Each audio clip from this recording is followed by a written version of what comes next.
the dawn of 2010, the world appeared calm. Cities were alive with routine. Farmers trusted the rhythm of seasons. Rivers flowed quietly, as they had for centuries, carrying trade, culture, and life itself. No one knew that beneath this calm, something ancient was awakening.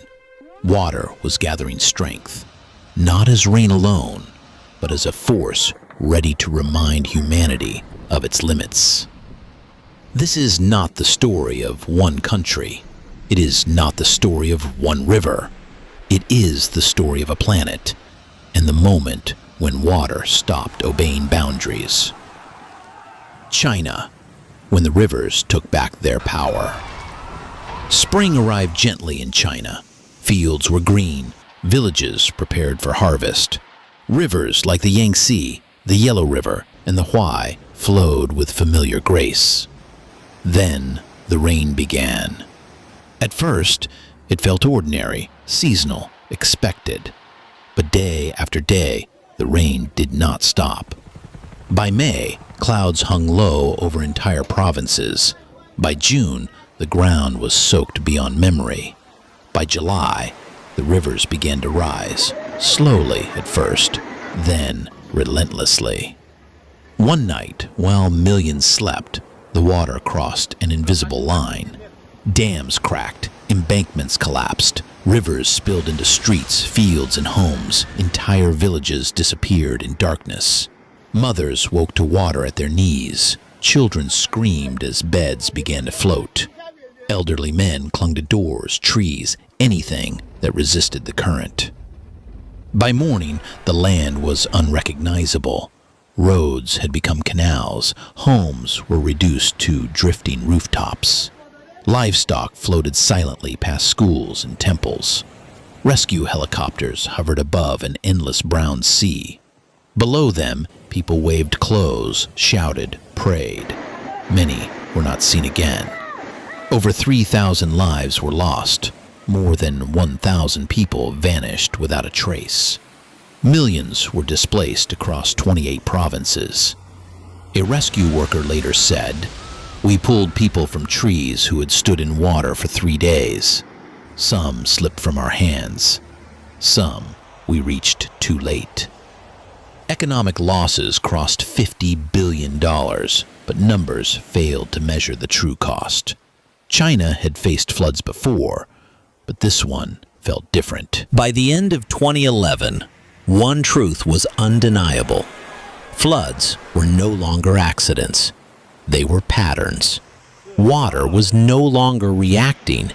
It was advancing. And humanity was unprepared. By the time the world stepped into 2012, something had fundamentally changed. Floods were no longer treated as shocking headlines. They had become seasonal expectations. Governments prepared statements. Media prepared templates.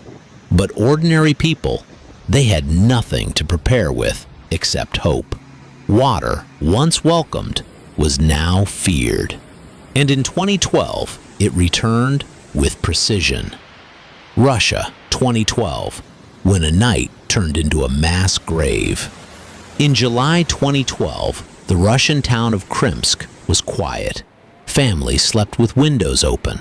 The air was warm. No alarms rang. No warnings came in time. High in the mountains, rain had been falling relentlessly.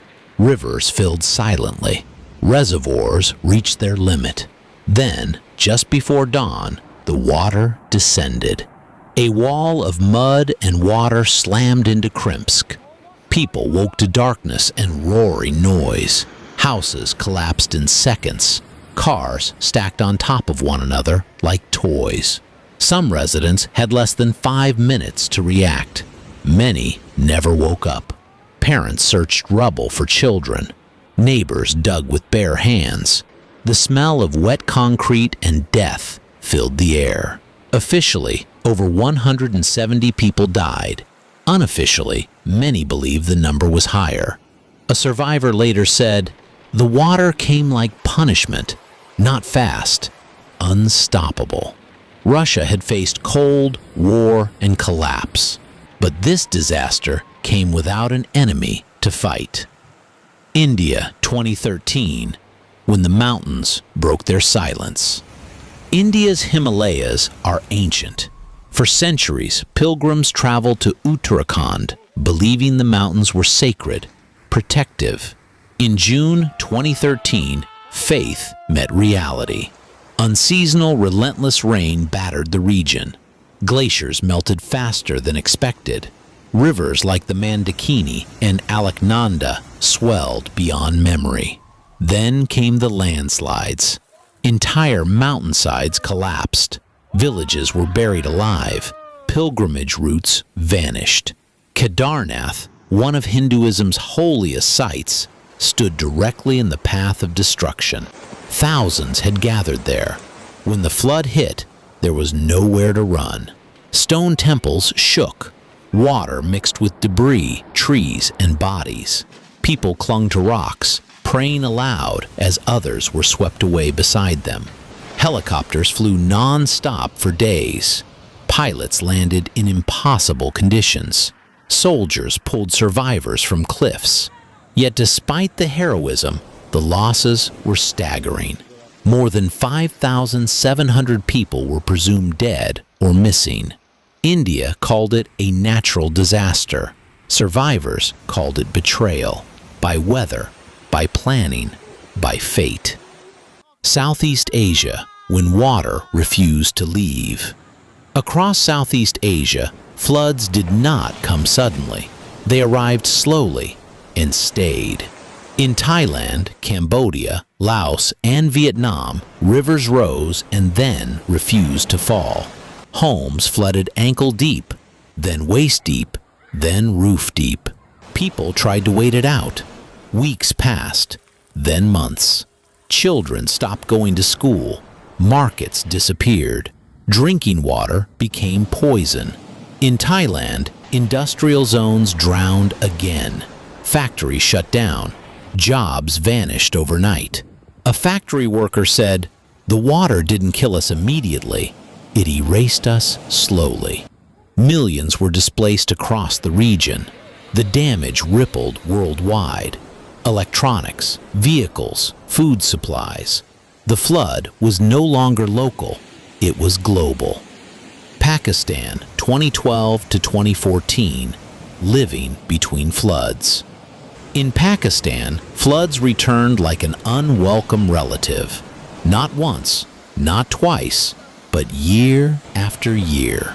By 2012, people no longer rebuilt properly. Why would they? Villages existed in a permanent state of waiting. Waiting for rain, waiting for sirens, waiting for evacuation. Children learned evacuation routes before multiplication tables. Mothers packed emergency bags instead of school lunches. Each year, fewer lives were lost, not because floods were weaker, but because people had learned to live with loss. That adaptation came at a cost. China continues, water without mercy. China faced floods again in 2012 and 2013. This time, urban areas suffered deeply. Megacities, symbols of modern engineering, flooded. By the end of 2011, one truth was undeniable. Floods were no longer accidents. They were patterns. Water was no longer reacting. It was advancing. And humanity was unprepared. By the time the world stepped into 2012, something had fundamentally changed. Floods were no longer treated as shocking headlines. They had become seasonal expectations. Governments prepared statements. Media prepared templates. But ordinary people, they had nothing to prepare with except hope. Water, once welcomed, was now feared. And in 2012, it returned with precision. Russia, 2012, when a night turned into a mass grave.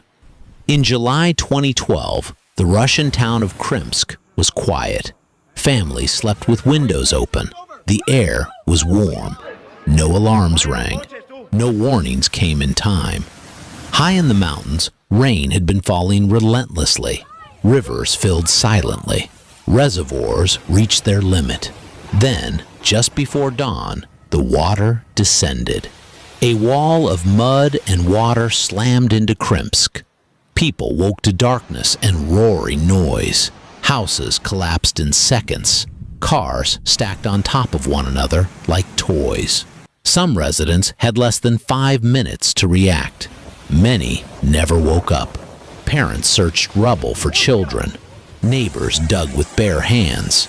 The smell of wet concrete and death filled the air. Officially, over 170 people died.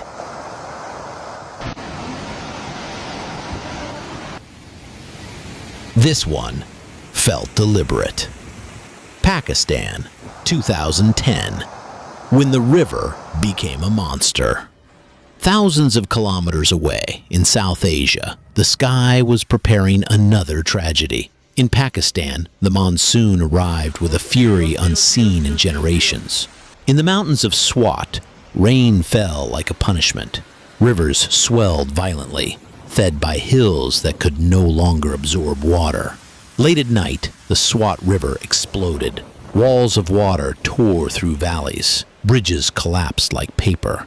Entire towns were erased before sunrise. A father ran through darkness holding his son's hand. The water came not from behind, but from above. When daylight came, there were no landmarks left. No roads, no markets, no schools, only water. And the river did not stop. It moved south through Khyber Pakhtunkhwa, into Punjab, then into Sindh, where it slowed down, spread out, and refused to leave. In Sindh, villages drowned for months. Fields that had fed families for generations turned into stagnant lakes. Mosquitoes bred, diseases followed, hunger arrived quietly. Millions waited on rooftops. Boats came, helicopters came. Soldiers pulled children from trees and elderly from collapsing homes. But every rescue left behind someone else. A woman in a relief camp whispered, "My house is gone. My land is gone. But my husband, the river took him." Over 20 million people were affected. More than 1,700 lives were lost. Pakistan was cut in half, physically and emotionally. It was not just a flood. It was a national wound.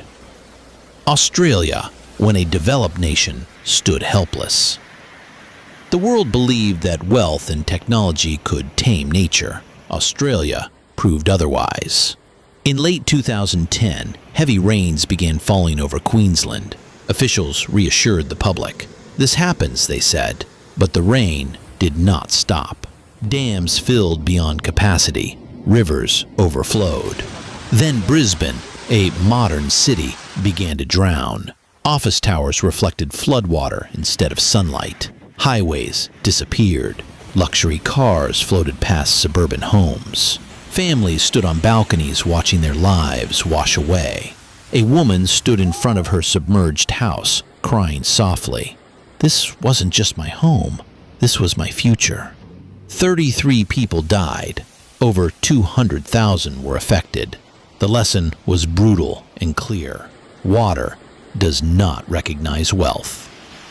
2011, when floods stopped being rare. The world hoped 2011 would bring relief. Instead, floods became routine. Thailand flooded, factories drowned, and global supply chains collapsed. Pakistan flooded again. Sindh submerged for the second year in a row. People had not recovered when the water returned. An old man, displaced twice, said quietly, "The first time we cried. The second time we were silent." That silence was dangerous, because silence meant acceptance. Stories of rescue, where humanity refused to drown. Yet within the devastation, there were moments of light. Soldiers who entered water knowing they might not return. Teenagers who used fishing boats to save strangers. Women in relief camps feeding children while their own were missing. Humanity refused to disappear, even as the water tried.